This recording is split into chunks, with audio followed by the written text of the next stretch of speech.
actually got a trade before this started, which is very exciting. Okay, welcome to the trade deadline eve super show. Jarod actually asked before this if the trade deadline was tonight because he had forgotten briefly because this show is going on and I've been hounding him about it for a few days. But no, that's tomorrow. But there'll be other stuff going on. Okay, we have an esteemed panel here of varying different backgrounds, as you can see.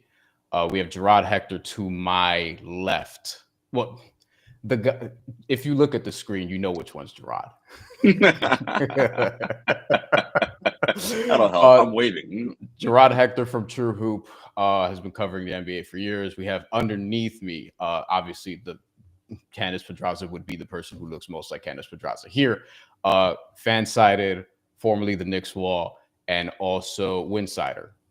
And we have Greg Sylvander over here, who is on one of these panels, the rare only white dude in a group of four, who also might be the biggest hip hop head out of everybody here. Now that's a rarity. Greg Sylvander, Heat insider, obviously brought him here to talk, among other things, Jimmy Butler, and that is where we're going to start. How's everybody feeling? I think we're feeling good, right? I think we're feeling good, right? Right? Not tired at all. It's a situation where if we're talking about the Miami Heat, they got to be feeling good that they found a taker for Jimmy. I mean, this has been an ugly situation.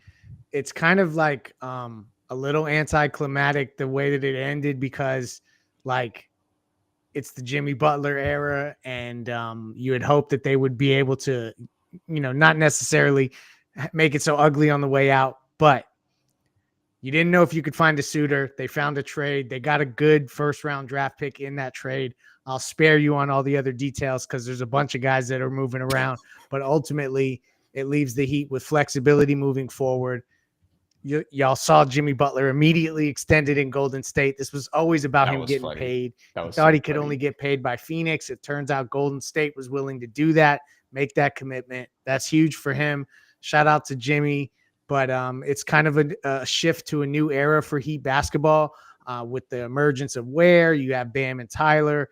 There are some pieces there to work with. So, I'm looking forward to the next chapter. And I can tell you that the Heat coaches and Heat players specifically are feeling very relieved that this is behind them.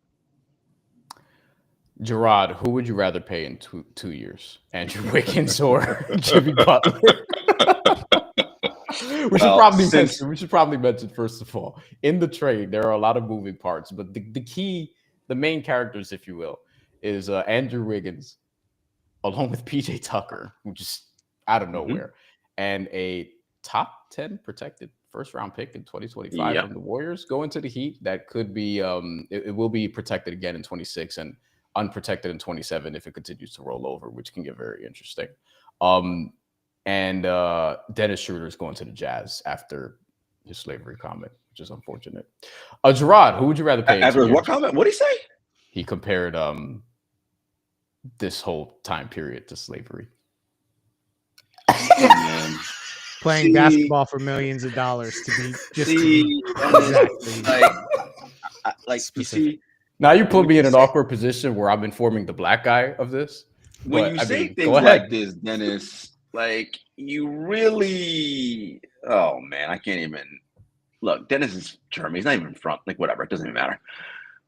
Who would I rather pay? Since I don't have an option to pay neither of them, you would, of course, go with Andrew because he's just younger, right? He's 29, right? So, I mean, you're just from a pure, like, basketball standpoint, bet on the 29-year-old who, for the most part, actually for his entire career, is pretty healthy. Like, Andrew Wiggins has really not had, that I can recall, any major injury issues, knock on wood.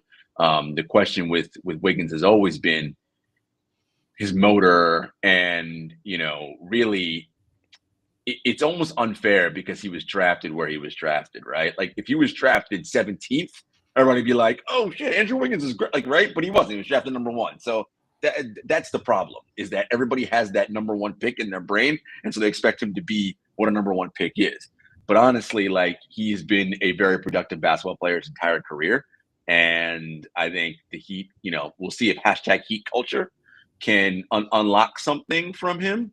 But I think, again, if your choice is who you're going to pay, I'd rather pay a 29-year-old than a 37, soon to be 38-year-old. Second best player on the finals team too. Correct. Yeah, which shocking. I think Jimmy Butler, Draymond Green, and Steph Curry could be interesting, but I don't know how good it's actually going to be. Candace, do you have? I don't know. What was your initial reaction when you saw this come through? Like, were you just kind of like, whatever, or oh, this is interesting? I feel like anything after the Luka AD trade is going to be like, whatever. Like, whatever. Like, these superstars moving, like, who cares? I feel like I'm numb to it for the rest of this deadline. Anything that I see is not shocking. I don't know. I had like a creeping suspicion that maybe Milwaukee's moves earlier today had something to do with a possible Jimmy acquisition or them making a run for him. But that obviously didn't pan out. I don't know about the fit for him in Golden State. I think that it makes sense to have a veteran like him on that team. So I don't mind it from that perspective. As for the Heat, I mean, hey, they got a great pick back. I agree. I think Andrew Wiggins is going to be like perfectly fine in Miami. I think he'll actually be a pretty fun player for them while he's there. Yeah, I was just kind of like neutral about it at this point. I'm more curious about just like the locker room fit with Jimmy and like Draymond and how that's going to pan out. Especially if they do manage to get into the playoffs. If not this year, then next year, since he signed that extension. Yeah, kind of just like whatever. We'll see what happens, but it's a not underwhelming trade, but it was just one of those where I was like, all right, cool. Jimmy finally moved. And that was it. So the Warriors are 25-24. Ugh, they're tied with the Suns and the Kings. And they're in play-in territory, which obviously is very exciting for a lot of Warriors fans, that they might actually stay there because Jimmy Butler teams have been in the play-in a lot recently, which Greg knows. I mean, I don't think this very much like improves their championship stature or whatever the case may be. And I actually think, all things considered, we actually have a comment here, and I was literally about to talk about this. Eddie, thank you. Welcome to the show. Super chats, comments are encouraged and welcomed. Eddie says, CBS graded the Heat trade at D+. We're doing grades already? I mean, the trade's not finalized. I mean, let's see where all the moving parts go first. At least, can we give them the benefit of that? Well, that's CBS. That's interesting. So to me, this is what I think. I think with Jimmy Butler, Golden State can win a playoff series. That probably doesn't sound great, but like Golden State just needs more. And you also don't know what Jimmy Butler are you getting. Like, is this a Jimmy Butler who just coasted and is older? Is this a Jimmy Butler who is going to turn it on this time of year, which he's done in the past? Is going to get hurt because he hasn't played that consistently this year? Like, there's just a lot of question marks. I obviously think he's a great, great player, but he's also older, post Tom Thibodeau, who also like very much post Tom Thibodeau twice, played for him twice, and also has had deep playoff runs in recent years. So I think he makes Golden State better, but like I wouldn't favor them to beat the Grizzlies, the Thunder, the Rockets, the Nuggets in the playoffs. Like, I just would not. And chances are they're going to face one of those teams in the first round if they do make the playoffs. As it pertains to the Heat, Andrew Wiggins' contract is Andrew Wiggins' contract. However, it's not as bad now because of the way the cap is spiking and has spiked over recent years. And he's a functional player that I think Eric Spoelstra will be able to utilize in some interesting ways. Multi-positional defender, could shoot effective from three, and can be complementary to some of the guys that they have. Could do a little bit with the ball also. So there's that. And I think like he can play with Bam. He could play with Ware. He can play with Jovic. He can play with Tyler. He can play with a lot of these guys. Even Terry Rozier, Greg. He can play with him too, I think. And then we'll see what happens with PJ Tucker. But like that's just an expiring contract. The pick is actually, I didn't think they would get a first, and they got a first. That's not a bad first. Like that could be a late lottery pick this year. Yeah, it could be a late lottery pick this year in a good draft. And then you have also the Kyle Anderson piece, which is unclear, and they're trying to move him to shed some salary. So, I mean, I don't know, Greg, like what more could you say about this, in your opinion?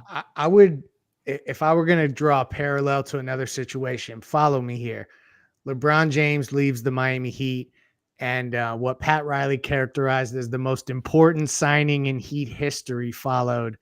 I think that was kind of like a backhanded statement, and it was Luol Deng. And Luol Deng came to Miami, and he did a lot of the things that LeBron did, but obviously at a much like, you know, like a not diet at the level. same level. You know what I'm saying? Very, like a super but diet he was level. he was a replacement. And I think that Wiggins can be very much a similar replacement that fills a lot of the same holes that Jimmy did, but obviously not to the same degree and to that same, like, he's not a ceiling raiser the way that that Jimmy Butler is, but it'll be a piece that fits. I think the panel is all right that he's going to be just fine in Miami. And the way that the cap is going up, to your point, 30 million is not 55 million, the way that Jimmy Butler would be getting paid. So they made that calculated decision that they weren't going to extend Jimmy Butler, and they're going to have future flexibility because of it. I think it's going to be interesting to see like what the Heat do now, because it seems like there's going to be a corresponding move. And I do wonder from a playoff sense, because I actually don't think like they might not get out of the play-in situation, but I mean, I don't know. Is this going to rejuvenate some people? Like Bam, I'm sure was tired of the Jimmy Butler shit. He was. Like you could tell it was wearing on him in the interviews and things of that nature.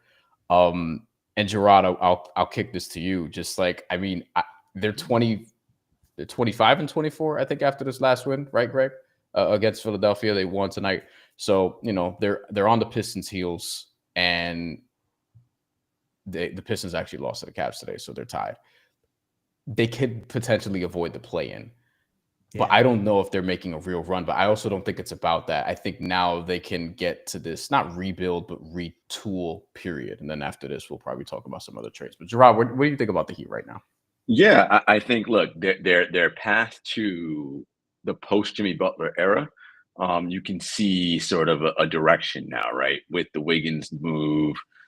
Again, you mentioned just getting Jimmy out of there and out of that locker room. And it's not like, look, I don't want to be out here like Jimmy's a bad dude, because it's not that. Like, you ask any of those guys, they'll be like, we love Jimmy, the whole nine, right? But it's the everyday thing where it's like, yo, Jimmy got suspended. Yo, like they're just tired of this stuff, like, all the time. They're just tired of hearing about it. And the NBA season is a grind, man. Like 82 games, like every other night, like, and to have to answer questions about a dude who's not even playing, like, these guys are sick of that stuff. So from that standpoint alone, it'll be like a huge relief where they come to work every day, right? So that, I don't know what the bump that is. A win, 2 wins, it's something, right? We'll just feel nice coming to work every day. And I don't have to worry about answering any questions. And expectations will be lowered, right? Because people are like, oh, well, Andrew Wiggins is no Jimmy Butler, right? So they're not going to be good. So they can kind of just go about their business. They still have arguably the best coach in the league in Spoelstra.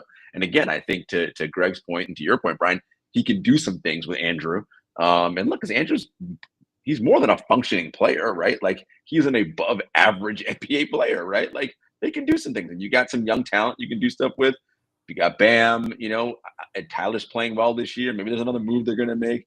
I think the Heat will be just fine. I can see them easily trying to sneak their way into that 6, right? Because they're tied with the Pistons now, as you mentioned. So they're 7, and the Heat and the Pistons are 6. I don't know who was the tiebreaker or not right now. But if they can somehow manage to sneak into that 6, great. Right now, I don't favor them to beat the Knicks in a series or any of those other teams, but still, like, that, to me, they do that and they get into a playoff series, and with Spoelstra alone, he'll probably get you 2 wins just because he's a freaking tactical genius, right? Like, all right, cool. I think you have a runway where you can see the future is looking bright. So, Brian, you could put your Heat fan clothes back on again because it's all good, you know? Actually, I need Candace to put her Knicks hat on real quick. If we do get a Heat Knicks 3-6 in round 1, you're feeling how about this series with this new look team that now has Andrew Wiggins as opposed to a disgruntled Jimmy Butler? I think probably the same as I would have before. So, like, probably, you know, like the Knicks would win that series. Very likely, just off the strength of the offense alone. I feel like Jimmy also likes to specifically turn it up against the Knicks. So, like, that's gone. That, like, edge that he always has against them is out. So that helps the Knicks as well. But I do agree. Like, I feel like the Heat can always get a couple of wins in a playoff series, even if they are in this, I don't even want to say stripped down version without Jimmy, but just, post trade, this version of themselves. They could definitely maybe get like a win or two on the Knicks. Absolutely. Just because I also have concerns about the Knicks depth and their defense at times. And, this recent trade this blockbuster trade that the Knicks made for absolutely nobody that would be actually useful to their bench. Concerns me a little bit. Just a little bit. But I think that in a Heat series, I would take the Knicks to win, but I will never count out an Eric Spoelstra led team from at least getting like 1 or 2 wins on them.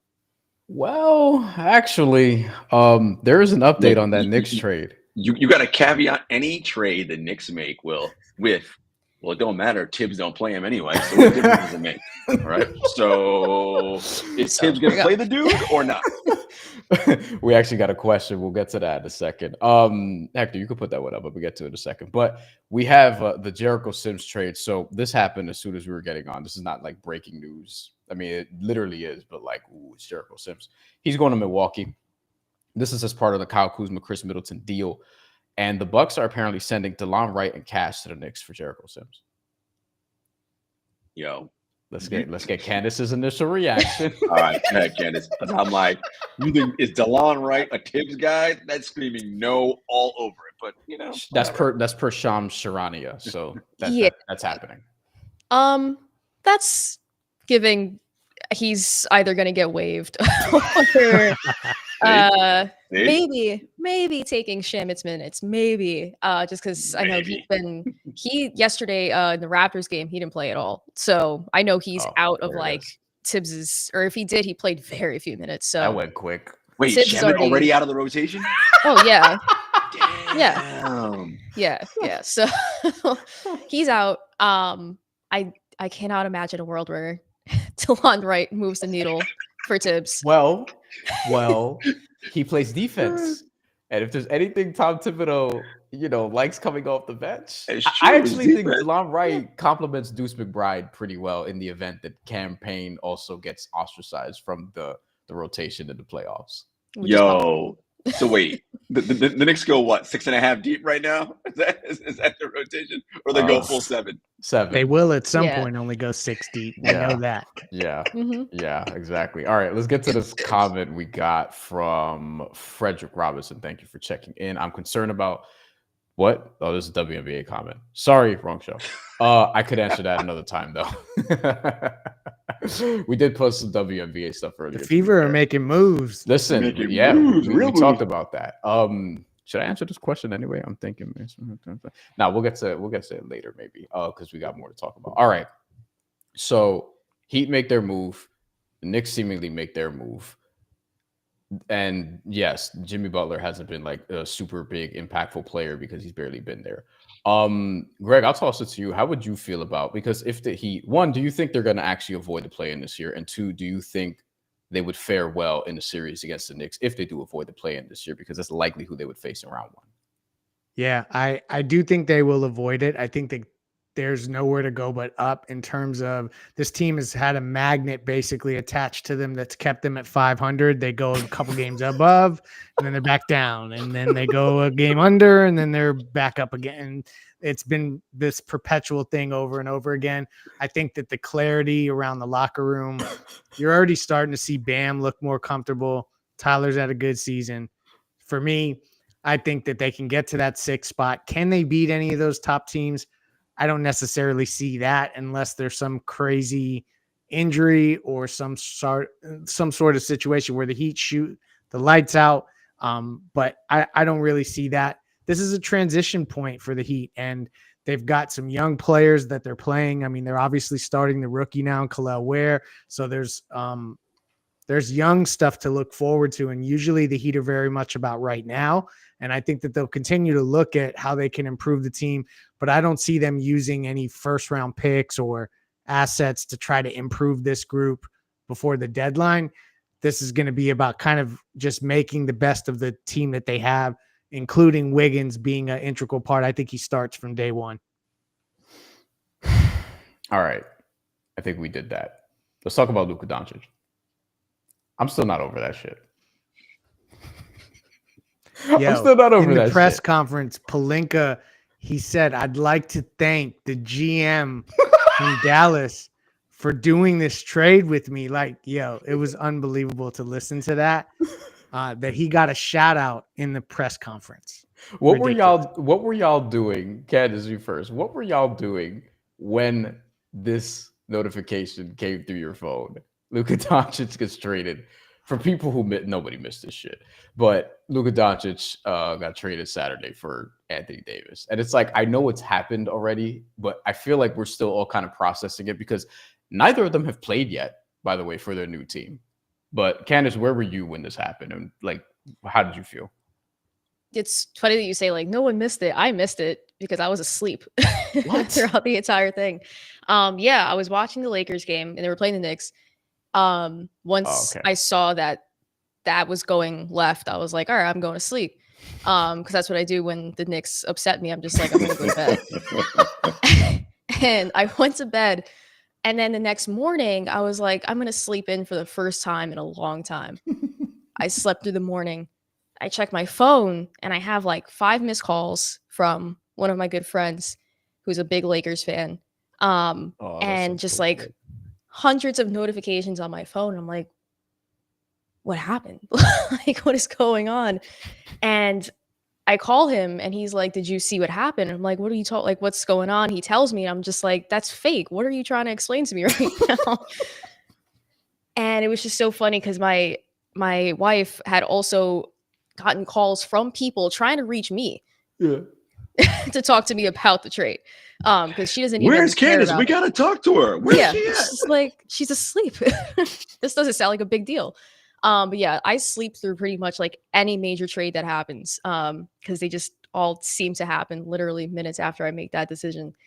But yeah, I missed it. I missed like the height of the, the frenzy of actually trying to figure out if that was actually Shams or not. So yeah, unfortunately. I was sleeping too. Y'all were both sleeping? There you go. Yeah. It was late. You know I was asleep. Y'all were all sleeping when Luka Doncic. I'm an early riser, man. Jarod, I know because you get up at 6 a.m. and run and shit. So like, I get up at 5 a.m. on a Sunday. What you want from me, man? Every day. All right, so I'm the weirdo here. I was up. I was wired. David Benavidez just fought David Morrell. There you go. Thanks, see it? Because you up till 2 a.m. watching boxing and all sorts of freaking Mortal Kombat stuff. Like, bro, like, ain't nobody got time for that, man. 10 o'clock hits. Yo, I'm out. Like, hold on. Here's the thing. Here's what you got to remember. Because it was a big fight, David Benavidez fought David Morrell. David Benavidez won the fight. Me and Chantel are getting ready to do our post-fight show. The mandatory Bryan and Chantel. If you're interested in boxing, go over there. We just passed 2,300 subscribers. Yay. Look, we're getting ready to do the show. She's late. So I'm like, all right, whatever. Like, she could be doing whatever. So she's like, comes into the chat. She's like, yo, Luka Doncic just got traded. Did you see this? I'm like, no, the fuck he didn't. What are you talking about? That shit is fake. Like, literally, like I damn near told her off. You know what I mean? Like, she's like, no, look. I'm like, Shams posted this. Shams got hacked. Get the fuck out of here. Like, no way. Thanks, Rob, for the donation. That's the point, though, B. Like, when I woke up and everybody was still losing their minds and being like, nah, this is fake, this is fake, this is fake. You know me well enough to know, well, my antennas went up. I was like, this is some fishy ass shit. So we're true. We're on the phone talking to people, and for a variety of different reasons, many people aren't going on record saying like what they want to say because they can't for a variety of reasons. Like, just Nico Harrison didn't just wake up one day and say, you know what I'm going to do? Trade a 25-year-old perennial MVP just because I have nothing better to do with my time and I'm bored. So yeah, let's just do that and get You got the idea over coffee, Jarod, over like, lunch. Come on, man, stop. Yo, stop. They told it as if they were dating Rob Pelinka and Nico Harrison. Come on, man. Like, yo, do you want Luka Doncic? Come on, right? Like this is, and then to get back that garbage return he got back. Come on, man. And this is not even me like shading Anthony Davis. Anthony Davis is a Hall of Famer, all that, whatever. But like AD, all that, whatever. Max Christie, and 1 first-round draft pick. come on, stop it. Like, Nico Harrison is not an idiot. I know that's what all Mavericks fans think, but he's not, okay? There are bigger things at play here, people, like way bigger than most people can even fathom or understand.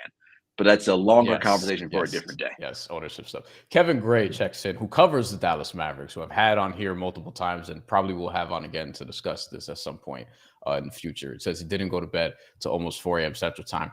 I went to bed at 4 a.m. Eastern Time. Because after the post-fight show, I was still wired. 4 a.m. That's when I was waking up. That's a fake time. 4 a.m. I'm like in REM stage 3 at 4 a.m. 4 a.m. And I got up before 10, I think. This is bad. This is bad.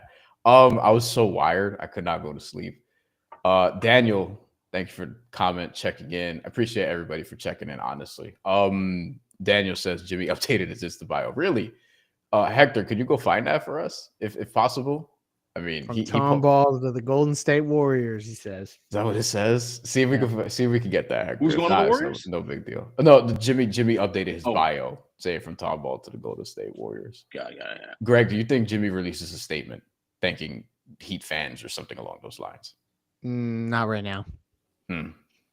How do you ain't gonna thank Pat Riley? That's for sure. Hell no. And I don't think Pat, like we talked about, is he going to get it? Because March 25th. Yes. They come to Miami. Yes. And so we talked about on 5 on the Floor tonight, is he going to get a tribute video? Usually you don't get a tribute video unless you win a championship in Miami. But it'll be interesting to see if Jimmy gets one because of the way it ended so icy. All caps? From Tom Ball all the way to the Golden State Warriors. Being real petty about that, being like, hell no, he ain't getting no tribute video. And give Wiggins the 22. Just to needle him some more, for sure. You think Wiggins would want the 22, or would he just be like, "Yo, don't give me that shit. Don't put me in this. Don't put that hate on me." I'm so interested to see what the reaction is going to be. I'm so interested. What if that game is not a nationally broadcasted game? It better be now. Like you gotta flex it. You gotta flex it in. You gotta flex it in. I don't even know what day of the week that is. I'm biased, but yeah, they should flex it. Actually, I think that's a Thursday, March 25th. Oh, okay. I can probably do that. If I'm doing that off the top of my head. Hector's commenting. That's kind of crazy if you are, by the way. It's weird that I have I'm gonna tell you right now, March 2025 calendar. I'm gonna look this up. I bet you it's on a Thursday. No, it's not on a Thursday. Damn, I got that wrong. It's on a Tuesday. Usually I'm pretty good at that, but that was a flop. It's so good. Tuesday is gonna be on TNT. Hopefully. They gotta flex that in. I gotta see what that's gonna be like. When's the investigation coming in on the Luka trade? 10, 20 years down the line, some tea is getting spilled up to 10, 20 months. Look, maybe. If people want to like find out some info, Google Miriam Adelson, who is the Dallas Mavericks' new majority owner. She is the owner of the Las Vegas Sands Corporation. The Las Vegas Sands Corporation is a hotel, resort, and casino company that operates a ton of casinos. Obviously, Vegas, Macau, China. Like, listen, and just follow her real estate purchases. And I don't mean like houses. I mean like tracts of land where you build large structures. Where they were. Look at her political contributions to the entire Texas state legislature. Because what is not legal in Texas? Gambling, right? What does she own? The Las Vegas Sands Corporation. Like, come on, people. Like, you have to you got to open up your eyes and think about this stuff logically. Like, no GM has carte blanche to do whatever they want and listen, everybody who works somewhere has a boss. You can just go to work and do what the hell ever you want without any kind of accountability. Someone's going to be like, hey, man, why'd you do X, Y, Z? Did I tell you to do that? Like, yeah, when you trade Luka Doncic, somebody okays that for some reason that you may not be aware of. Yeah, I feel bad for Jason Kidd also in this instance. Let's get to the Phoenix Suns, who will reportedly not trade Kevin Durant, will not trade Bradley Beal, and will just kind of be the Phoenix Suns. At least as of now. We'll see if anything changes. But I mean, this is kind of ho-hum. I'll toss it to you, Candace. What do you think of just Phoenix is just going to run this back, it appears, or I mean, continue running this, so to speak. And they're a team right now that looks to be at best play-in bound. Maybe they could avoid it with the winning streak down the stretch, but Kevin Durant ultimately seems like he's going to stay there. Seemed like Miami was a contender to get him. Didn't happen. I will toss it to Greg at some point to talk about that. And also just Golden State. He didn't seem very interested in going back there, and Golden State was desperate to get a second star. So your thoughts on Phoenix just kind of staying pat, Candace? I guess I'm just surprised just because Matt Ishbia has kind of established himself to be an owner that's very willing to just throw things away. I don't mean to refer to players as things, but just like throw away basically an era or just a group of folks that he's acquired to just start over and see if something else fits or works. We're seeing it with the Mercury on the WNBA side, where he's just decided to, throw as many assets as possible at the problem of them not being able to get over their own hump on that side in basketball. So I was very surprised to see that they're not trying to move Katie or Bradley Beal. I get with Bradley Beal, obviously the no trade clause makes that a little bit more difficult. But yeah, I guess just surprise, especially because they do seem to kind of just be coasting at the moment. I won't lie, I haven't caught a lot of Phoenix games because, as we've discussed, I go to bed at a normal time. And so they play on the West Coast. Ain't nobody trying to be up that late. I can't catch those West Coast games as much as I would like to. So Western Conference is a little bit of an anomaly to me that I just have not figured out. Eastern Conference team, sure. Phoenix, not so much. But yeah, I am a little bit surprised, but I think that all the teams that I think would have made sense for him to go to seem to have filled their needs. I guess specifically thinking of the Golden State Warriors, especially, who seem to be really hell-bent on just acquiring some sort of like third star to add back to the team.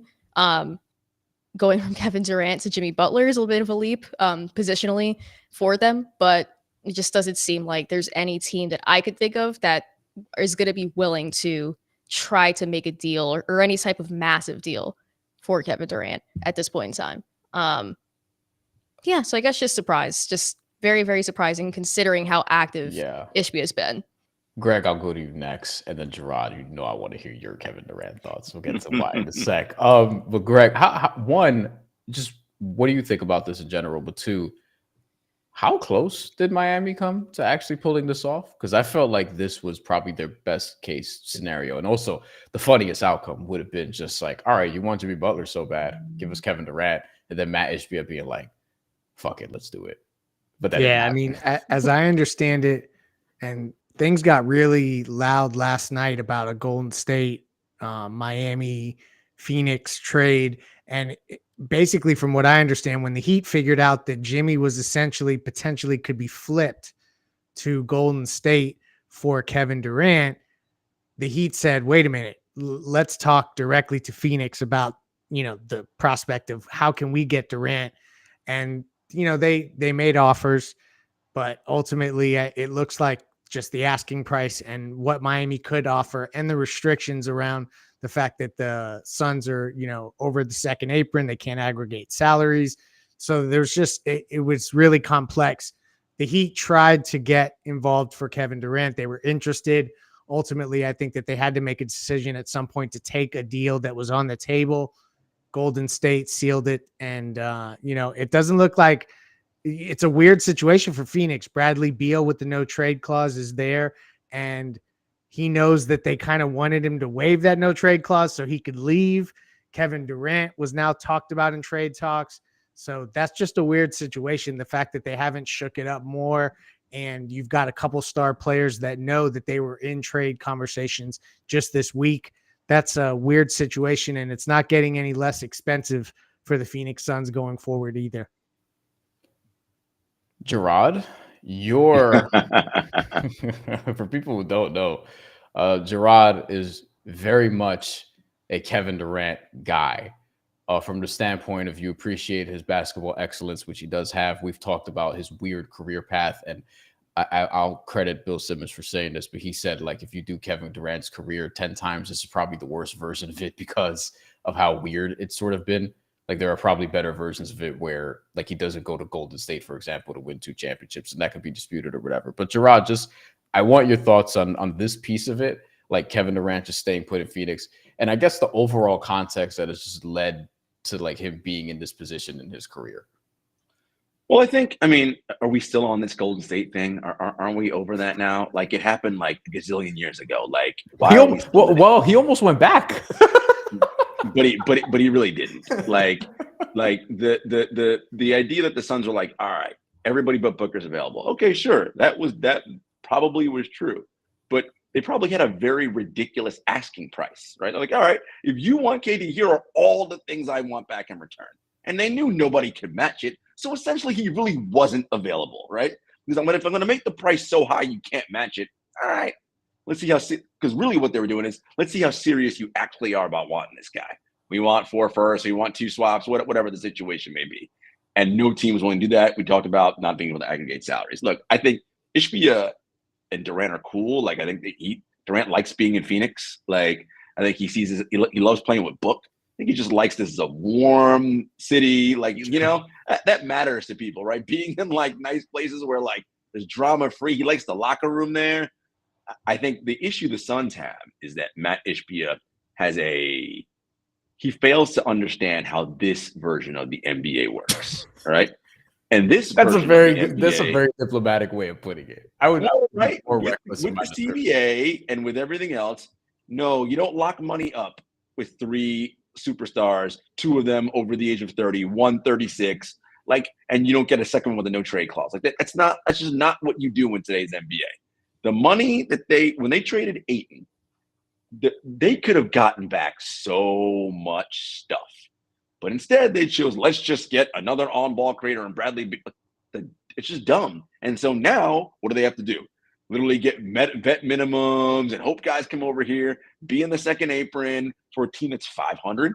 And not because they're not good, but because they're old and those guys get hurt and Book gets hurt a lot too, right?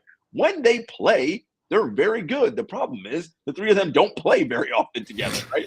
Durant's out tonight because he hurt his ankle in OT the other night against Portland. Like this is so they're just an old team that's always going to be hurt.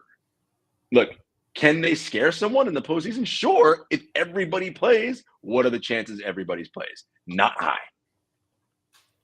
It's sad. But then again, it's not. I mean, look, the owner's I just don't like the way that they're running the organization right now in Phoenix. It just feels very reckless. Right, because he doesn't understand how the league works. Like, this is not how we do shit anymore. We don't just spend money on old superstars. That's not the game plan, my friends. Lose mentality. Loser mentality. No, but it is. It's a loser mentality. Listen, you know who needs to figure out what they're going to do real quick right now? Is the damn Philadelphia 76ers, okay? You are heading towards Phoenix Suns territory very, very soon. I'm telling you right fuck now. PG may be the worst contract in the league. I'm saying, listen, if I'm Daryl, I'm going to Josh Harris. I'm saying, Josh, listen, here's my plan, bro. I think we got to reset and we got to rebuild. And here's how we rebuild. And you know what I said, Bryce? I think I told you about this. Mm-hmm. Embiid is, I mean, if someone told you, Greg, today, Embiid's got 20 games left in that body, would that shock you? No. Like for his career? See? Yeah, for his career. If someone's like 20 games, if a doc said, you see, this is my point. Nobody has any idea how many healthy games left that dude has in his body. 0. You have no clue. If he is not who he is, they have 0% chance of winning a title. 0. Okay, you got that. You got older Paul George. But you have a young ascending star in Tyrese Maxey, who's very good. Do you know what kind of a haul you would get back for Tyrese Maxey right now? Yes, I totally agree with this. Although I might make the argument. I might make the argument for Philly that Tyrese Maxey is the guy you keep and try to build around, especially. Yeah, but the problem is, by the time you get pieces in here who are ready to win, Tyrese Maxey ain't gonna want to stick around and play losing basketball for 4 years while you figure out what you're doing. Oh. We have a trade. All right. Oh boy. This is much better than Jericho Sims. No disrespect. All right. New Orleans Pelicans. This is from Chris Haynes. So this is one of the credible reporters. I'm not going to get on the soapbox about reporting now, although I probably should, because some people don't have media literacy. A lot of people don't have media literacy in 2025. Chris Haynes, breaking. New Orleans Pelicans are in advanced discussions to trade Brandon Ingram to the Toronto Raptors, league sources tell me. Because Chris Haynes is independent right now, though he'll likely be at NBC or Amazon soon. Guys, what do we think about Brandon Ingram going to the Raptors? We're going to get more details on this. This seemed like it was a competitive battle between the Hawks and the Raptors. The Hawks, who are trying to fill the Jalen Johnson void. Jarod, I already know you're not going to like this. I don't think Candace is going to like this either, just judging by the look on y'all faces. I'm sorry, we're not very good at hiding how we feel about this. Listen, New Orleans, I see you, New Orleans. I see the vision. The rebuild is on now, my friends. Zion, you the next one out the door, my guy. Like, I mean, what are we doing? What are we doing? Like, for real, what are we doing? Zion Williamson's contract, by the way, has some outs. I've talked about this before. Dean with the comment. This is funny. Comments, questions, super chats, all welcomed. And thank you to the people watching. There are many, but a lot of people are afraid to comment. Don't be. We will talk. All I can say is why. Very succinct. Candace, I have a feeling this is your question. I have the same question. I don't know why. New Orleans it feels like this is like the first domino to fall. I mean, the trade deadline is only so close to right now. So like, I'm curious to see how many other deals they could really get off between now and then. But yeah, that's a big one. That is a big move. These are two of the most random teams that I could have expected him to be like rumored to go to between Atlanta and Toronto.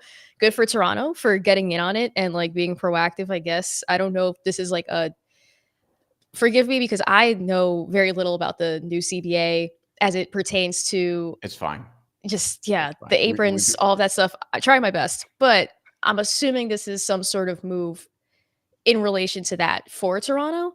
I don't know if this is them just like helping to facilitate anything or if they're legitimately looking at him as a really great, I guess, veteran to bring into their locker room since they have so many young guys on that team.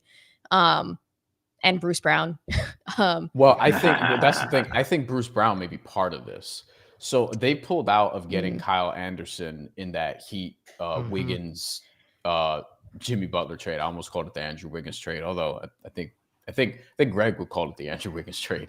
At least tonight. But, yes. Here's the thing, Brian, really quick. BI's contract is expiring this year. Yes, I was going to free agent. That's where I'm going. So if he's actually going to Toronto, that means Toronto's got designs on extending him because, right? Otherwise, New Orleans would have been like, well, we're just going to wait, whatever, but they don't want to let him go for free, right? Let's get something back in return. But essentially, it's a salary dump for New Orleans, right? They're going to get back whatever they get back, which won't be, whatever it is. And then Toronto's going to extend him. Do I think he makes sense in Toronto with Scotty Barnes and Quickly and RJ and right? And you got a lot of. I mean, look, you know me. I'm all about 6'7" and above. No offense to short people, which all of us are. which all of us are. But you know what I mean. In the NBA, I love literally nothing but tall people. I'm all for that. But the fit seems kind of clunky and weird to me. But whatever. Okay. I have a guess on what the return is. Just looking at the contract. So Brandon Ingram is making $36 million this year. I think this is going to be Bruce Brown and Kelly Olynyk. Bruce Brown is at 23. Kelly Olynyk is at 12.8 and then 13.4 next year. It seems reasonable. Kelly Olynyk is super malleable. Like he can play with a bunch of guys in New Orleans, independent of whether or not Zion's going to be part of their future, I feel like. And when you look at Bruce Brown's expiring, New Orleans could take him, potentially flip him. Like I do wonder if this is part of a larger deal. We actually got asked a question if the Heat are going to be involved.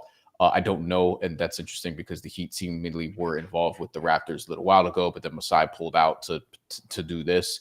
So I guess my main thing is, are Bruce Brown and Kelly Olynyk going to New Orleans, or is this going to be expanded like many things have been because the CBA is kind of forcing a lot of 3 and 4 and 5 team deals. Even the Luka trade we talked about was a 3-teamer. The Jimmy Butler, Andrew Wiggins, we still don't know if it's 4 teams or 5 teams or potentially 6 teams. Like we don't have the final version of the deal. We just know all the main characters. And then as it pertains to this specific deal, is Brandon Ingram actually going to like be with Toronto long term? And if so, Scotty Barnes, Brandon Ingram, Emmanuel Quickley, RJ Barrett, Jakob Porto, right. I guess. Right. What are you trying to do there? But the thing is, even if you're Toronto, right, and you're like, all right, we're gonna take a gamble on them, like, but y'all are 16 and whatever you are. It's not like you're making some kind of playoff push. Mm-hmm. So what kind of gamble you taking on this, like on the last 30 games of the season? Gail says right? Gail says I'm giggly as hell. Is that an accusation, Gail? You trying to say that I'm on? No, I'm good. I'm drinking water. So I'm very excited to be doing this. I love the trade deadline. It's really all it is. I don't know, but I do know this. What we're seeing too, folks, is a lot of teams, and I believe that owners are giving directives to the GMs. You got to shed salary, right, yes, and get us below the level that we're at right now. So whether it be we're in the second apron, get us into the first apron. If we're at the first, get us below the first apron. If we're like, that's what GMs are telling owners, telling GMs. You got to shed some salary because we are spending way too much money on a product that, frankly, ain't great. New Orleans also has CJ McCollum at 33.3 and then 30.7 with rounding next year, which is a tradable contract. Don't know if they'll be able to do that. But first of all, I love what this could do for Trey Murphy, who begins his extension next year. And Trey Murphy is going to be making 25 to 27, 29, and 31. He got his extension. He's got a lot of money coming to him. But like, this is going to open things up for him further. If you've been watching the Pelicans, if you haven't, just fine. It's totally fine. But if you're a sicko like me, if you're a sicko like me who's been watching the Pelicans or have Trey Murphy on your fantasy team or both, he's been doing very well lately. It's awesome. So I wonder what that's going to be. All right, we actually got a trade during if we get more details, we'll pass those along because I think it's an interesting trade from the standpoint of like what the hell the Raptors are doing. But for the Pelicans, you kind of see the vision. It's like, all right, get something for Brandon Ingram and open things up for some of the other young guys that you have on the roster who you like, which also includes Jordan Hawkins, who is on a rookie scale contract, who they like. And DeJounte Murray's out with a torn Achilles, so it's pretty much a wrap for that season. Yeah. Let's actually talk about Kyle Kuzma, Chris Middleton, which is still, I don't think this deal's finished because we just saw a report about Jericho Sims being lumped into this deal. We don't know what the final version is yet. And Delon Wright, apparently. But Kyle Kuzma is reportedly going to the Milwaukee Bucks. Chris Middleton's reportedly going to the Washington Wizards. Don't you feel bad for Chris Middleton? Candace, do you feel bad for Chris Middleton? And ultimately, do you actually think this is an upgrade for Milwaukee? Because that's a question I'm seeing a lot of, even with Chris Middleton's health concerns. I just feel like I have a lot of questions about Milwaukee's defense, and Kyle Kuzma doesn't exactly answer that question for me. He has been, I've happened to catch like quite a lot of like Wizards games recently, and coming back from injury. Yeah, he coming back from listen, I got league pass through work and it's been wonderful. So I'm like, whatever, let's just throw on like this random Wizards game. Since coming back from injury, he's progressively gotten much better with the 3-ball, a lot more aggressive with the ball in his hands. I feel like he is a very solid scoring option for Milwaukee. However, I just don't love their philosophy when it comes to roster building as of late. Just because I just don't see how he, again, answers the issue of where is your defense going to be coming from outside of whoever Giannis is on. I would like to imagine that maybe playing for a team like Milwaukee will motivate him to play with, more intensity on that end of the floor. But I don't know. At the same time, like, he's putting up excellent numbers with the Wizards. So it's kind more of so last year. More so last year. Yeah, and more so last year. Again, he's coming off of injury, so there's that too. So I don't know. It's one of those things where I need to see it in action to really see how that fit is. But I do feel bad for Chris Middleton in the sense of just he's gone through so much in terms of injuries with Milwaukee. He won the championship with them, and he was a big part of why. And yeah, I would not wish being relegated to the current Washington Wizards on anybody, but especially Chris Middleton. I like their team a lot, but like this is not the time for Chris Middleton to be set there. Alex Sarr, Bilal Coulibaly is so weird. Kyle Kuzma, the last 2 years, and even that first year in Washington, really good. This year, just although better games lately, but 42% this year from the field, 28% from three, 60% on free throws, which that's the one that I can't seem to figure out. And the scoring has dropped, the assists has dropped, the rebounds have dropped, but also it's kind of like his role has also been reduced. And I don't think that's who he is. I also don't think he's, 22, 7, and 4 either on relatively efficient shooting. But Greg, I mean, this is such a weird deal. Do you think this makes Milwaukee better? I don't. I think that the idea that Milwaukee is going to contend for a championship, I don't see it with this current group as constructed. To the points earlier about the defensive end, Kyle Kuzma, I know that he was a piece for LA in the bubble, but ultimately there's been a lot of getting stats up on bad teams. We're going to see if he can tighten up some of the efficiency. That kind of stuff has to really shake itself out. Ultimately, I don't think that it's a big like ceiling raiser or needle mover for Milwaukee in the conference. It's kind of a last ditch effort to figure out something around that group because they're getting costly, and eventually they're going to have to start thinking about what the next pivot around Giannis looks like. So I think it's that's the way that I look at it. If you're willing to exile Chris Middleton to that Washington situation, this is probably the last ditch effort to try to save that build. I'll tell you what I do love, Jarod. I love Kyle Kuzma's contract. I'll say that much. Kyle Kuzma's contract, 21.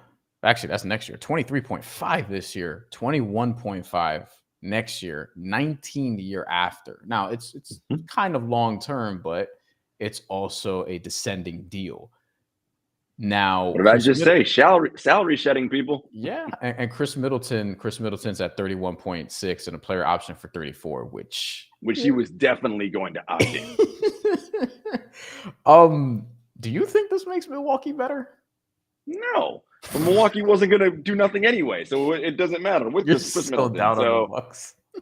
Listen, man. Like I don't want to sound like, I'm like anti every team, but it's like the writing's so on the wall and it's so clear, right? Look, Giannis is incredible, but outside of Giannis, and look, and that includes Dame, who on this team are you like, all right, yeah.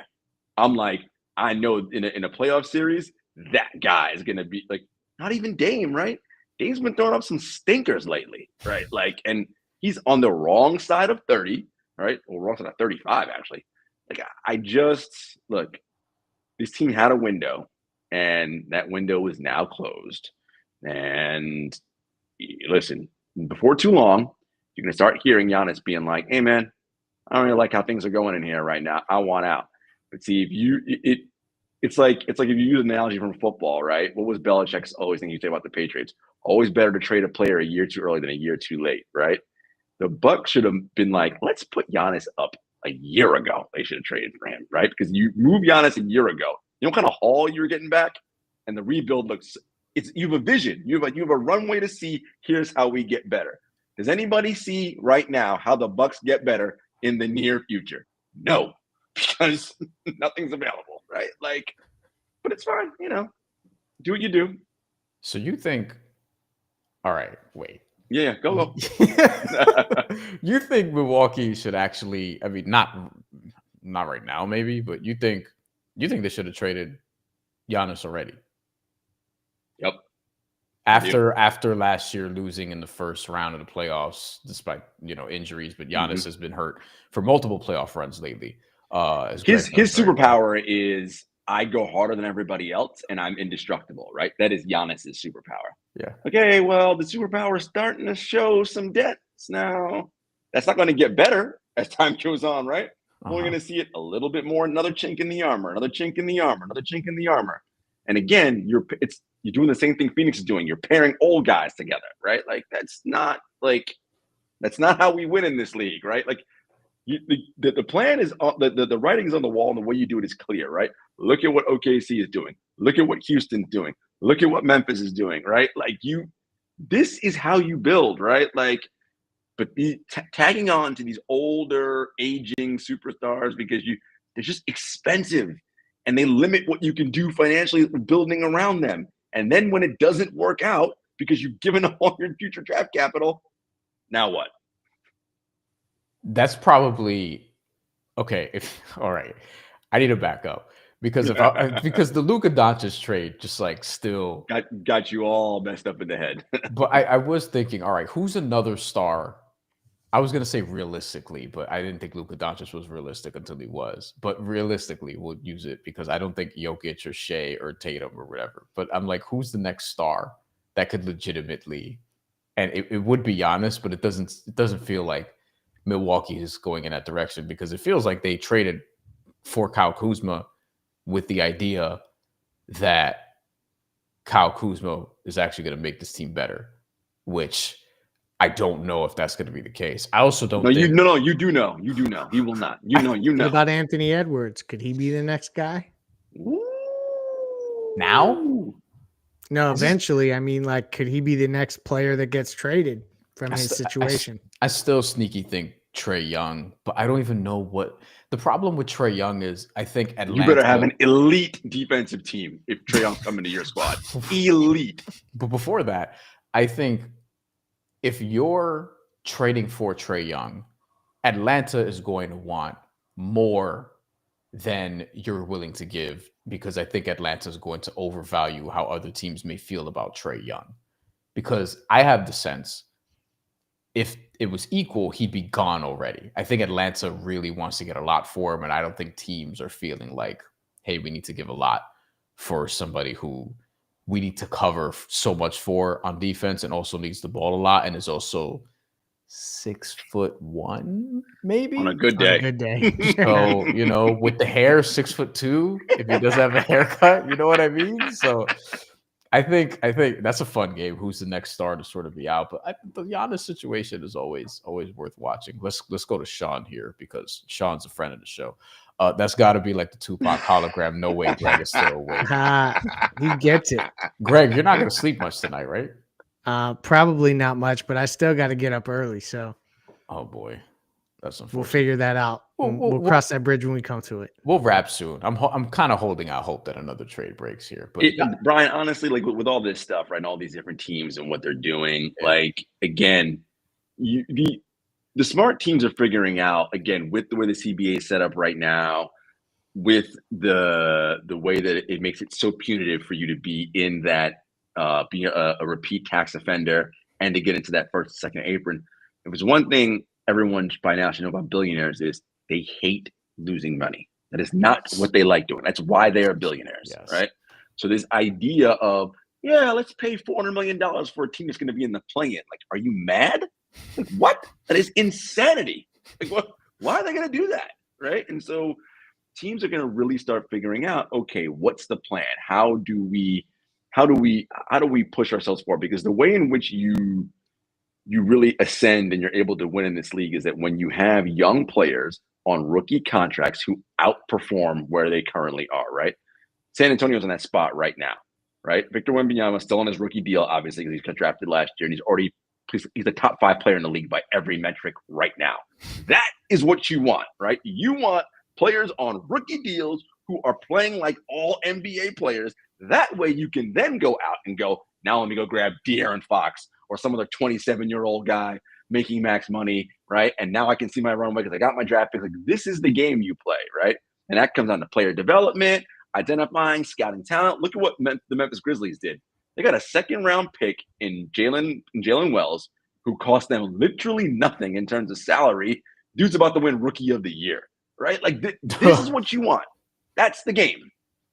Yeah, I mean, this is how Russell Wilson, for example, was able to get the Seahawks with that defense into a Super Bowl very early in his career. Good parallel. Yeah, because in the NFL, especially, like you want that quarterback. This is why they're rushing all the quarterbacks right now, and why 50% of them who basically get thrown in there, they're not ready and they might not pan out because they don't have the time. But organizations are like, look, you have 4 years on this contract, and we really want to know by the second or third whether or not you're going to be good, so that we can put all these things around you. Because once you get that extension, it's going to be much, much more difficult to build this. So I'm in the chat. Apparently, that's actually our producer Hector under my tag here.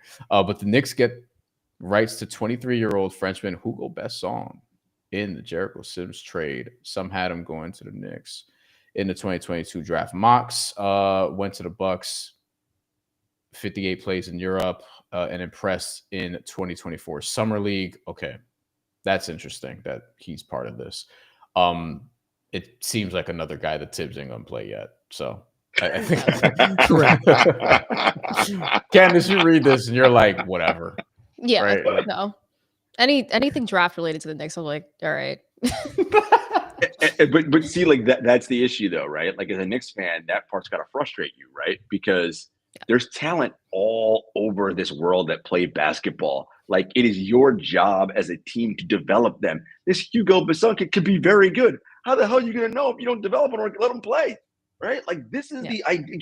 You it's like found money, right? But the found money is literally on your bench. You got to just play it till you see if it's any good, you know?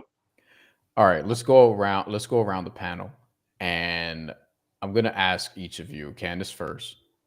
I'm gonna stall so you can think about this. What is the one trade or player actually that you think is still going to get moved? Like one impactful player that you still think is going to get moved between now and the deadline, which is tomorrow at 3 p.m. And I mean, you could, if you want to be boring, you could be like, nah, I don't think it's going to be anybody, but I hope that y'all would all come with a suggestion. I will have, I'll have one also. It's going to be a cut above Jonas Valanciunas, who I can't believe he's with the Kings. I don't know what the hell they're doing. Speaking of weird organizations. Can play Valanciunas and Sabonis? Is that what they're doing? Lithuanian national team. You know what I mean? I mean, listen, I'm all for that, but you know. Candace, who's the player? It's not Brandon Ingram because he's apparently on a move, but who's the player that you think is still out there that's going to find a new home? Oh my God. I feel like the team that's probably going to end up being like pretty active would probably be Atlanta if they struck out with Brandon Ingram or trying to acquire him. Not Trae Young. Definitely not Trae Young. But I have to imagine that one of their younger like wing guys will probably be on the move. So I think like DeAndre Hunter is a name that comes to mind for me. Okongwu has been really solid for them throughout his career. So like I could definitely see him moving as well. Yeah, I would say probably Atlanta, but not Trae Young. I really don't think that there's going to be any blockbuster names that end up getting moved by the deadline at this point. The name that is sticking out for me though, just because the Pelicans again seem to be kind of stripping themselves down, would probably be Zion. But I think that contract is just so absurd that I don't think that any team is going to be willing to move anything to make that happen under this current CBA. So I would say no to that as well, but they seem to be entering that true rebuild mode, and I don't see how that works with Zion still with them. And I also just saw, by the way, that Bruce Brown is in that deal, by the way, the Brandon Ingram. Wait, and he played tonight too, Bruce Brown. Nice. Nailed it. They shouldn't have games on trade deadline days, huh? I totally agree. Ingram came off the bench in like the middle of the first quarter, they said. Totally agree. Someone else on the Hawks is Clint Capella for me, but I don't think he's like interesting enough to, for this conversation. I mean, there are some people who think that like, oh, we got asked about this. Yeah, Hector, that's good. We got asked about Clint Capella on New York Got Game Weekly. Should the Knicks sniff around there? And I'm like, no, like to get to $22 million for Clint Capella? No, just for that, just gamble on Mitchell Robinson.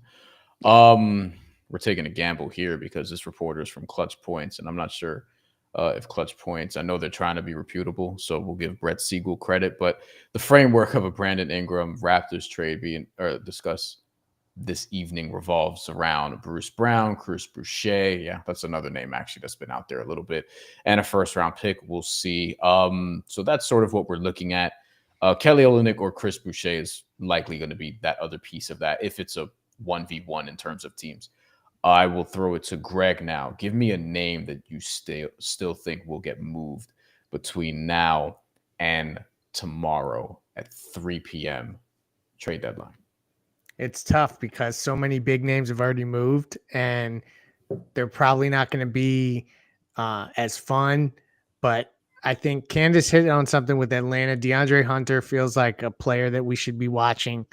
CJ McCollum is another one. I mean, if we're talking about New Orleans kind of tearing it down, that's another player that, we're talking about bigger names that could potentially be moved. That makes some sense. I don't really see the surprise name that comes out of nowhere. Watch, we'll all get I'm about to say Woj bomb, a Shams bomb here shortly with some other player. I think it'll be a lot more trades around the margins. To the earlier point made about spending, you're going to see people trying to clean up their books as much as possible, but continue to watch Cleveland and Atlanta with that DeAndre Hunter situation. I think that's probably the one that I would point to most. I just thought of one. I'm going to go to Jarod first, although I fear that his name is going to be much more interesting than mine. But Jarod, why you say that? because I I didn't go with a star player. Like I want to get there with Zion Williamson, but I don't think there's going to be another team that does this yet. Yeah, and I don't know that happens like now, just because of, again, what we talked about, people trying to clean up their books. Like Candace is dead on with Atlanta. DeAndre Hunter's name's been coming up a lot. I love Okongwu. What's Okongwu making this year? 10? Right here. 12? He has 14, 15 next year, then 16, then 16.9. So I mean that's like right in that spot, but Atlanta might be like, nah, we like that number because it's very controllable for us. So other teams like it, but Atlanta probably likes it more, so they're going to keep him. But that's the name I'd look at. The problem with Okongwu is I'm not actually sure he can be a starting center for a long-term period. You know what I mean? Interesting. He's 6'8". And the league is actually going back to bigs. Like it is. Eric Spoelstra finally figured this out. It's like, you know what? Fine, I'll just play Bam with Khalil Ware. And they look good together. Like there are other teams who are playing multiple bigs. We see that, right? Cleveland, Jarrett Allen and Mobley. Yeah. The Grizzlies are doing it with Edie and Jaren Jackson Jr. now. Like a name that's got me thinking, Brian, is, and he's in a contract year, so he's an unrestricted free agent at the end of the season. I don't know if they're going to resign him or not, but is Miles Turner in Indiana. He's shooting 40% from three this year. Like, Miles, listen, people always joke on him or whatever. Beef Stewart said the other day, like, you play with Legos, whatever nonsense he said about him during that little scuffle they had. Like, Miles Turner's good, man. Like, so that's Spurs that I'm keeping my eye on. And I still don't know what the Jazz are doing with Lauri Markkanen. They can't trade him yet. Yeah, that's the problem. He can't be traded. Yeah. So in the future, like for this summer or whenever they because I'm just like, he doesn't fit their timeline. I just don't know what they're doing. But anyway, Miles Turner's the name I got. And as far as teams, think about teams that can do stuff because they have the ability to. Oklahoma City, obviously. The Grizzlies, like there's certain teams who have capital. They have young talent they can move, right? So those are teams, especially teams that are like, ooh, we can win a title this year. Like we feel like we're good enough. I mean, Houston could also do it too. I don't know if they will, but so those are teams I would look at that. Let's see if they decide to, not even push their chips in. That's the wrong term. Decide to make a move because they don't. Those are teams that don't have to push all their chips in because they're so good and young and all the other things. All right, I'm going to cheat because I have two names. Actually, no, I'm not going to cheat. I have a name and a team. The name that I have is Michael Porter Jr. My guy. Because 39 tonight. He was scorching tonight. Yeah, sell high, people.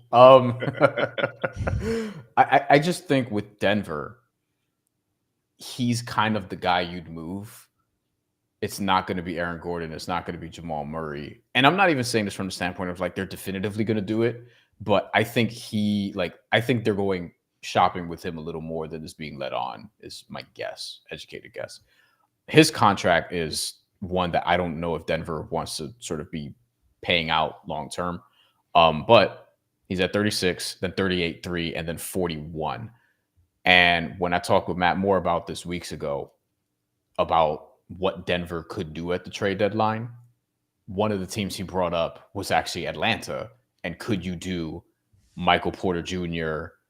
and get back like a Bogdanovich, Onyeka Okongwu combo or something along those lines? Maybe it's DeAndre Hunter instead or something like that. Like, I kind of think you need to take Michael Porter Jr. and break him up into two players. But he has been playing, as you can see here, he's been playing better lately. So maybe you don't, because they're firing on all cylinders, and maybe Denver is more than likely going to do something around the margins instead.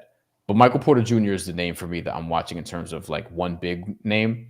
And then beyond that, the team I'm still watching is the Nets. There's a report that came out, credible one too. We even had it in the New York Post, where Cameron Johnson is unlikely to get traded. And I'm still kind of like, unlikely is not a no. And other teams will probably they probably want other teams to up their offer. Sean Marks probably wants a lot for him. There's been reports about multiple first-round picks, which, I mean, I get it. If you traded Mikal Bridges for 5, you're going to feel like you can get Cam Johnson for like 2 or 3. And I do wonder if Nick Claxton, because he's the other name that I'm sort of looking at on this team, if Nick Claxton is a guy who a center-needy team could potentially want. I can't stand his contract. It's 27-6, then 25, then 23, and then 21. I don't like it in the immediate. I don't mind it that it descends at the very least. But I think that tells you something too about how I think there are more sellers than buyers, right? For like, right? I think that's where we are right now. And so because of that, the buyers can be super picky, right? Like, again, Oklahoma City, if you consider them as the number one buyer, they can literally sift through and get exactly what they want. They should get Cam Johnson. They're the team that should get Cam Johnson. Like crappy whatever, because they'd be like, nah, we can literally wait to get exactly whom we want because we have all the capital and the tradable contracts, et cetera, right? Memphis to a lesser degree, but like similar, right? They don't have to do anything just because, right? They're like, we can wait. They're not desperate in that way, right? Like, whereas the Warriors trade was kind of desperate, right? Like, I kind of had to do it, right? Like, I think so that'll be interesting to watch, right? Like, what do those teams do? Jarod, you get on Presti though, because he's a little too conservative. You know what I mean? Like, he might hold on. Like, if you can do Isaiah Joe and Aaron Wiggins, who are on these long-term but team-friendly contracts, I cannot give you both Joe and Wiggins for Cam Johnson. No, because you will need draft capital too, to be fair. Because here's the plan. The plan is, remember, Aaron Wiggins is either undrafted or second-round pick, which means his slot salary is one that is so low, but the value he's giving me is so high. So why am I going to get somebody who's already paying at a high level, right? And he's already giving me the same level of output, right? Like, I'm not going to do that. It's crazy. Basically, Aaron Wiggins is the Isaiah Joe replacement, right? That's what that is. Isaiah Joe goes, Aaron Wiggins slides into that spot. Like, that's the game, right? Like, this is the game that Presti's playing. I feel like Oklahoma City should take a swing, not like Gordon Hayward, because I didn't like not that one. No. I feel like they should, but I don't think they will. And I would like to see them get Cameron Johnson. Okay, Pelicans. This is from Shams. Pelicans trading Brandon Ingram for Bruce Brown, Kelly Olynyk, and 2 picks. Nailed it. Kelly Olynyk also played tonight. He did. Andres Esteli is saying the trade went through. Don't know which trade he was talking about. Probably this one. And Ryan says, bye, Jimmy Felicia. Greg is going to have a lot. You have a lot of potting ahead of you, Greg. Yeah. It's going to be a lot. I do too as well. So, all right, we have it here. Brandon Ingram, Bruce Brown, Kelly Olynyk, 1 first and 1 second round pick. So Brandon Ingram still gets a first round pick on an expiring contract. Mm-hmm. That means the Raptors are extending him. Oh, boy. We'll have to see the protections on that, but yeah, it does look like that's a trade you make if you're going to extend. Oh my God. Listen, I think Brandon Ingram's he's a good player. I'm not sure what Toronto's ultimate game plan is. Like, what are we trying to roll out here, lineup wise? Like, I'm a little. Let me toss confused. Let me toss you guys the cap sheet here. Emmanuel Quickley is getting $32.5 million for each of the next 4 seasons after this season, of which he's also getting $32.5 million. Okay. Emmanuel Quickley, shout out former Nick. RJ Barrett is getting 25.8, then 27.7, and 29.7. He's actually been playing well when he's been healthy. So it's not a bad contract. I'm more than okay with that one right now. I think that one's aging fine. You're going to have Brandon Ingram, who's coming in as an expiring $36 million. Don't know what he kind of signs. I could see it being like a 2+1. I'd be surprised if it's 4 years, but we'll see. Crazier things have happened, including this past week. And then you also still have Scotty Barnes, who his rookie extension begins next year, which is 38.7, then 41.8, then 45, then 48, and 51. So you have Emmanuel Quickley, RJ Barrett, and Scotty Barnes at nearly $100 million next year, just annually. Okay. And you add Ingram at what? Makes it 140, 135? Yeah, like Ingram's good. 30 something is my guess, right?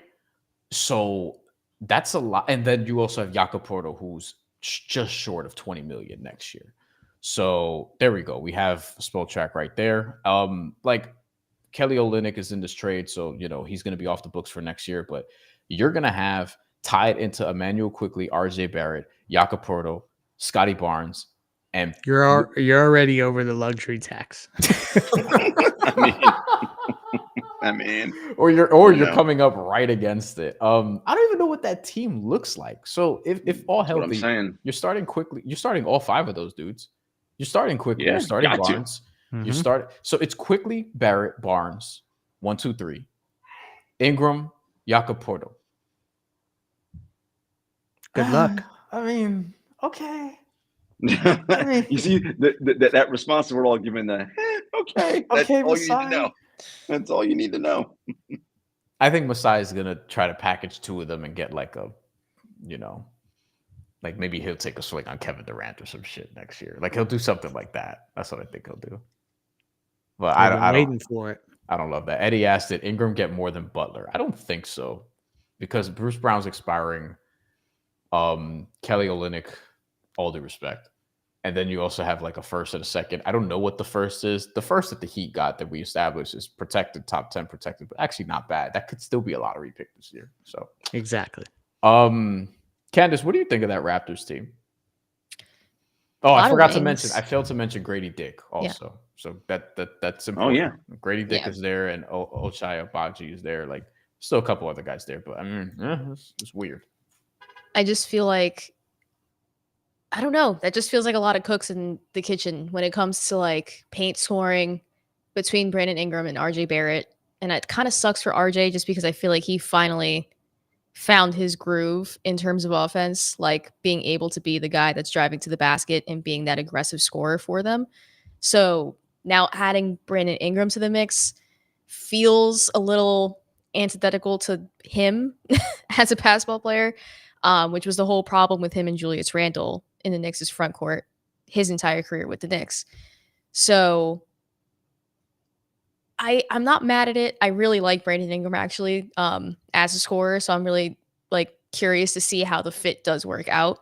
But I feel like they still have like too many wings. And the Knicks will gladly take one if they would like to send one there.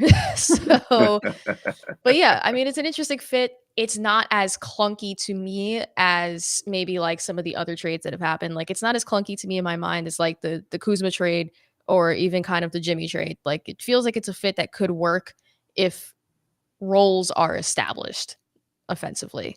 Yeah, it's not bad. Yeah. What do you want the Knicks to do, by the way? Mitchell Robinson, I feel like they've kind of like already accepted that's like their quote unquote move at the trade deadline, which is to say like we'll just wait for him to be healthy, and that's the center that we're acquiring. We're just getting our guy back. They like Ariel Hukporti. Tibbs played him twice in a row, so he's definitely like in his good graces.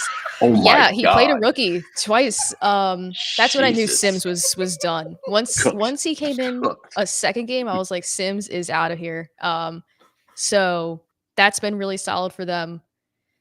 I feel like with DeLon Wright, I'd like to imagine he plays, because I really don't think Landry Shamet is getting back into that rotation. Like he has been kind of like pushed out little by little. Tibbs seems to like campaign. So I guess he's still in there too, but I could see DeLon Wright being like the answer to them being unable to move Shamet. But yeah, I think Mitchell Robinson is just kind of like the move for them, which is perfectly fine, but they really need a wing. So I'm curious to see if they make any other moves. All right. I think we're all trade deadline now. We're going to wrap, especially because y'all are early birds. I'm going to be up for a while longer. Thank you to Jarod. Thank you to Greg. Thank you for Candace. Listen, like, comment, subscribe later on if you watch this later on. And if you sit through 80 minutes, that would be great. And yeah, we'll be back tomorrow on the channel. Ethan Skolnick and I will be recapping the trade deadline at 10 o'clock. And I'm sure there are going to be Jimmy Butler follow-ups. Greg might have some. Ethan will have more. Yeah.